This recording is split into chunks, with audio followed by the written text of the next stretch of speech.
फारूक हैदर साहब एक जगह फरमा रहे थे कि आप पाकिस्तान के बारे में बात करते हैं, हिंदुस्तान के बारे में आप कोई बात नहीं करते।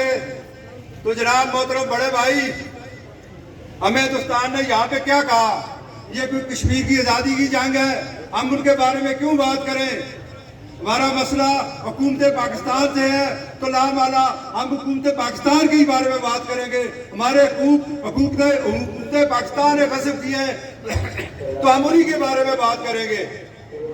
और दूसरी बात कि ममलकत पाकिस्तान, उससे हमें किसी किस्म की कोई हार नहीं, वो हमारे लिए मोहतरम है।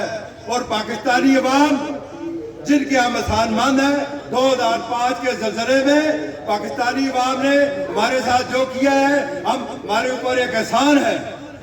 हम कभी भी ममलकत पाकिस्तान और पाकिस्तान की अवाम के बारे में कभी भी कोई ऐसी बात नहीं करेंगे जिससे उनके दिल में ठेस पहुंचे। ये दो चीजें मिक्स आप ना करें। हम बात करते हैं उनके बारे में जो पाकिस्तान के पॉलिसी साज हैं, पाकिस्तान के हुक्मरान हैं। एक चीज आप ये नोट कर लें, इस चीज को आपस में मिक्स ना किया जाए।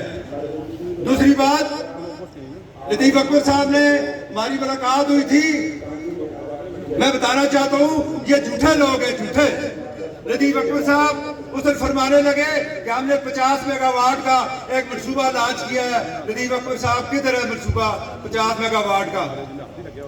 ये बेसिकली झूठे लोग हैं। अब वही लतीफ अकबर साहब जो उसको फरमा रहे थे कि हमारे पास पैसा नहीं है, हमें बड़े मसाइल हैं, अब उन्हीं की क़यादत में 20 रुकनी के 16 रुकनी MLA मसला कश्मीर, वो शेख अदर साहब बैठे हुए हैं, वो ज़्यादा बेहतर तरीके से बताएंगे कि वो मसला कश्मीर को उजागर करने के लिए 16 लोग जा रहे हैं यूरोप और अमेरिका में।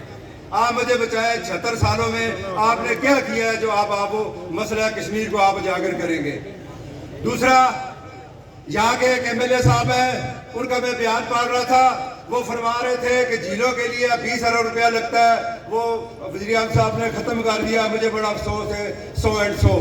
और साथ उन्होंने एक बात फरमाई कि 2 अरब रुपया वो कहाँ गया?